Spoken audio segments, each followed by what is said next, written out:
Train inside the Budokan, fending off Shinobi in my cool Obi Shotokan. Showing off with my Kama-san, conversate with Samurai while most was playing. What's going on, guys? It's Greg Farley from the Wiseguys, and I'm here with Daniel Gurwell and a bunch of other people. I don't know. A bunch of random local people. Random locals. We're not important. What's up, guys? YG, baby. But what are we here for? What did you do, sir? I got 12th at the Tulsa Regional this last weekend with pure Sky Strikers with some tech. With some tech. I did not get first. I actually lost six out of 8 dice rolls. I did not lose Topologic. Did you lose the reincarnation and droll? I did lose the reincarnation droll. Twice? No, just the once. I played round 1. I played against Burn. That was an easy matchup. Round 2, I played against Altergeist. Round 3, I played against True Draco, and he opened Imperial Order all 3 games, and he went first all 3 games. I lost. We're letting him get the salt out, you know. Yeah, I won 6 out of 8 dice rolls. Round 3 was the Draco. Round 4, I played against Trickstars, and I went first. Ended in like Shark Cannon Shizuku, and he put 3 spells in grave, called by the grave my Ray, Widow anchored my guy, made Hayate, and proceeded to OTK me, and then game 2 he droll reincarnated me. That was Aaron McInnes? No, Aaron McInnes was round 8 when he was playing Thunder Dragons. He won the dice roll, and he said all tournament in his deck profile that he made the Saruja play 1 time, and it was against me game 1. Awesome. He went Saruja with a bunch. So those were my 2 losses with Thunder Dragons and that. I played against 1 Dark Hero deck in round 7. He let me draw like 18 cards off Shared Ride and proceeded to not kill me. Why didn't you get first? Didn't win because of that. Anyway, 3 Ray, pretty obvious. Only 2 Ash. I don't side the 3rd. Hand traps in the mirror just aren't that good. I wasn't sure about how many Thunder Dragons would be there, but we're sure now. Yeah, there was only 5 Thunder Dragon players total in the entire tournament, and I happened to play the one that was only still X1, but it was whatever. And, right on. Yeah, 2 Ash was pretty good. 2 Beat 'em Up Dino Man. This card, 1 versus the Altergeist deck. In the main deck?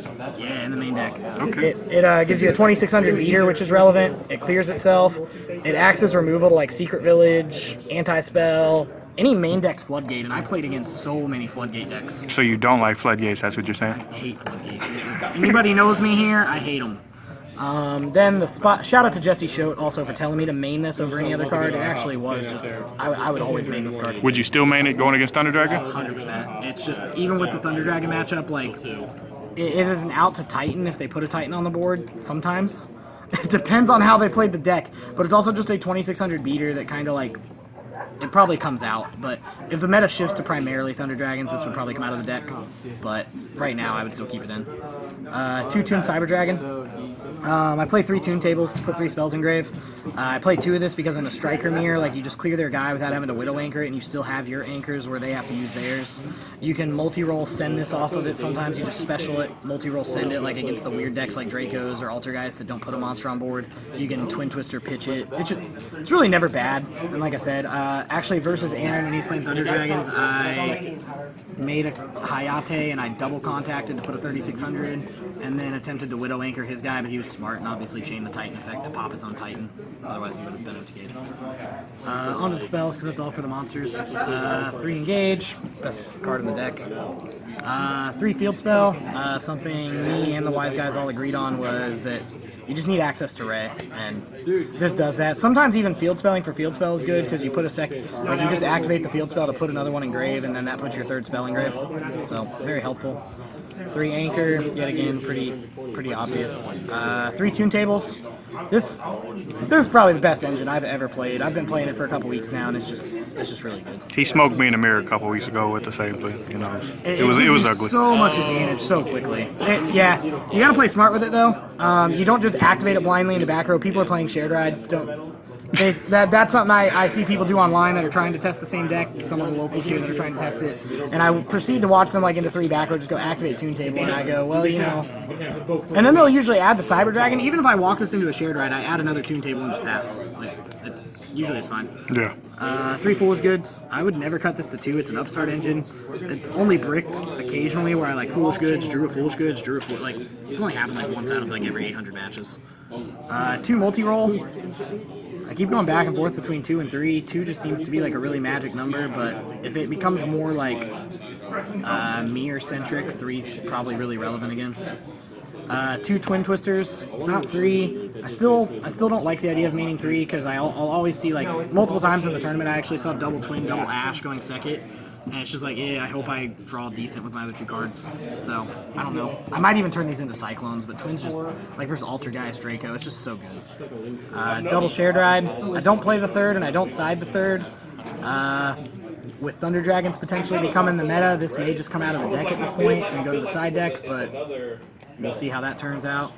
1 Jamming, 1 Afterburner, 1 Eagle. Same idea. If we become more mirror focused, I'd probably put in more of these, or more like cards that are going to blow up my stuff, but not really. 1 Drones, 1 Cannon, 1 Upstart, 1 Rhoda, just 1 Terraforming. While the field spell is really important, I don't want to see it that badly, but I do want to see it. 1 Metal Foes Fusion, and yes, it's an ulti. And 1 Day of Peace. Shout out to the Spice. Shout out to the Spice. People aren't supposed to know about that, but we're letting them know. Yeah, this card is this deck's biggest issue actually is just decks that say I kill you. Mech Knight invokes. Thunder Dragons have the ability to just kill you. I actually activated this versus Aaron in game 1 after he opened like the broken board, and this was one of my 6 cards in hand, and it allowed me to at least survive another turn or 2. It usually if you're going second, I mean I still lost, yeah, but if you're going second, it gives your opponent a card, but because I play Toon Table, I always have 3 spells engraved, so I'm always +1ing, so I don't really care. And again, it stops those decks like Cyber Dragons from just killing you. And it's another spell, so I actually never sided it out. It's good in time, and this deck does go into time quite a lot. I literally catch myself siding out Upstart and leaving that in. That happens. That does. It's really helpful. Random token. Boral Sword. This, I don't think I made this once the whole tournament. It comes up, but it could be cut technically.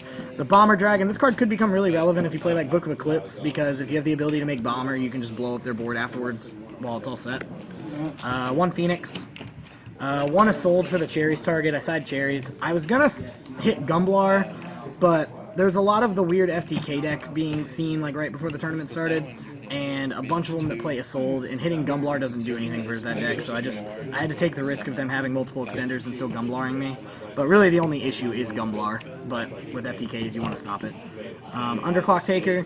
This card comes up a bit actually. Sometimes you just need to make the Link 2 at the end of your turn that points down rather than the Phoenix, and you don't want to waste your Phoenix yet. Triple Shizuku because, yeah, I didn't get 1 stolen during the tournament. That's good. So. 3 Kagari, 2 Hayate. Still haven't, like, I've played 3 before. The 3rd never comes up. Like, I haven't seen it come up in a while. And 2 Chimera Techs for the 2 Toon Cyber Dragons. This is really relevant. I actually made multiple Chimera Techs a lot of times throughout the tournament. Do a lot of people like think you only played 1, so they let their guard down? Yeah, I actually at locals like a week ago I played against a Cyber Dragon player who, after I had already mega fleeted him, I 1-dayed him, and then next turn he ended in Link Kribo Infinity, and I was just like contact and got rid of both of those for another Chimera Tech, and he's like, really, you play 2? But it was pretty funny. This card, the Toon Cyber Dragon engine in general, I leave it in against every deck. I might side out one of the Cyber Dragons, but like versus back row deck, I never side out one of them, and I never pitch the other one for any card effect, because you don't want to walk into Awakening the Dragons and not be able to out the card like without making like a bunch of weird plays. So I'd rather just be able to be like Cyber Dragon contact, and that actually happened versus a Draco player. I hit the Waking and I just got rid of his Raid Raptor like 5 turns later. Man. Side deck, 3rd Twin, just good versus a lot of decks. I go second most of the time actually after siding, especially in the mirror. Double Cyclone. Again, going second. We'll save that for a minute. 3 Cherries. Obvious. I never side this in the mirror. I got Cherries literally almost every round in the tournament, and I still won. Like, this card's just, if you're Cherriesing Strikers, you're doing something wrong. Like, yeah. Unless you open double Cherries, and even then, people who have resolved double Cherries against Strikers can tell you, you sometimes still just lose. Sometimes we win. Shark Cannon. Exactly. Double Sphere Mode. Sphere Mode is just Sphere Mode. Versus Aaron McInnes in the last round with Thunder Dragons, I actually sided these in. I drew it in game 2, I opened it, and he never proceeded to put more than 2 monsters on the board at any point for like 6 turns. Pro plays. Yeah, Pro plays. he played that really well. Double Evenly. I may cut the Twin Twister for a 3rd. This card, I drew it pretty fortunately. Does that do anything versus Thunder Dragon? Nope. I mean, I probably would side it in. I did side it in, I didn't draw it, but like, my side deck doesn't really have much for the deck, so I was like, alright, I guess I can side this in. And versus the mirror, though, like I said, I'm going second all the time. You just let them plus, and if they don't plus a bunch turn 1, you just slow plus, you don't activate multi-roll, And I've kind of learned that in the mirror, it's whoever activates multi-roll last actually usually wins the game, because they can plus all they want. They're not killing you. They don't play anything to kill you. So Yeah. they're just beating you down. But this card's just really good. And 2 Threatening Roars. Same concept as the one day you lose to decks that just kill you. So siding this in, I sided this in against the Thunder Dragon deck because you can't search, so you need to stall a little bit. And it actually worked out. I mean, I drew it. He went, can I kill you? Pitch to search Danko, and then I was like, I guess when you add Danko, flip Threatening. And he was just, all right, I guess I'm not killing. Then the last card is 3 Emergency Provisions. What? I played a burn deck in round 1, so this card's actually just really good when you know you're going into time, which this deck does every round. I don't want to lose in time. I don't want to lose in time. It's a genuine losing condition. It sends the cards to the graveyard, so you can actually like set a bunch of your cards, set your field spell or something. Then you can go activate Engage with no spells engrave, chain Emergency Provisions, send your field, send like the Engage and like 1 other spell to grave, and then now you have 3 spells engraved when resolving Engage to draw a card as well. Plus you gained 3,000, and then you trigger your field spell to Special Ray. It's just, it has a lot of good synergy with the deck overall. So, card itself is actually just, I played the burn deck in round 1. He won game 1 because of an OTK. Game 2, I multi-roll set the field spell. Or I didn't set the field spell, I already had it. Multi-roll set 3, and then in my end phase activated Emergency Provisions to send all of them to the graveyard, gained 4,000, or gained 5,000, and then I special to Ray. I like how he has like casual deck theory on fucking emergency provisions. This card's so good. And then he made me go first in game 3, and there was only a minute left on the clock, so I just activated a spell, chain Emergency to gain 1,000, and I won in time. So. And you offered him a handshake? I offered him the handshake. He was one of the locals, and in one of my deck profiles where I sided Rainbow Life and lost to the burn player, because I didn't draw that or wiretap, it was the same burn player. Payback is a pain. Shout out to Jameson. Shout out to Jameson. Any shout outs you want to give? Shout out to the Wiseguys. Really appreciate the team, actually. I've been getting a lot of theory. Shout out to all the Lenexa locals, including this guy. Young Duck. Young Tate.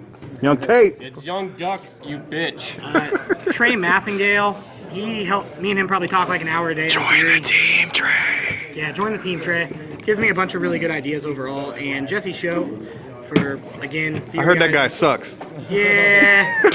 He's banned from Cash. He's the best player in the city, though. One of the best players in the city. And then I would say, last person's Luke Armstrong for really, he's been letting me borrow his Engages, his Boral Sword. He was letting me borrow Impermanences for a while. So, that guy's been a real player here for letting me borrow a bunch of cards. Luke, I am your father. Otherwise, nothing else I can think of off the top of my head. YG, baby, we signing out. YG. Night, guys. Bye-bye. Train inside the Budokan, fending off Shinobi in my cool Obi Shotokan. Showing off with my Kama-san. Conversate with Samurai while most was playing Pokemon.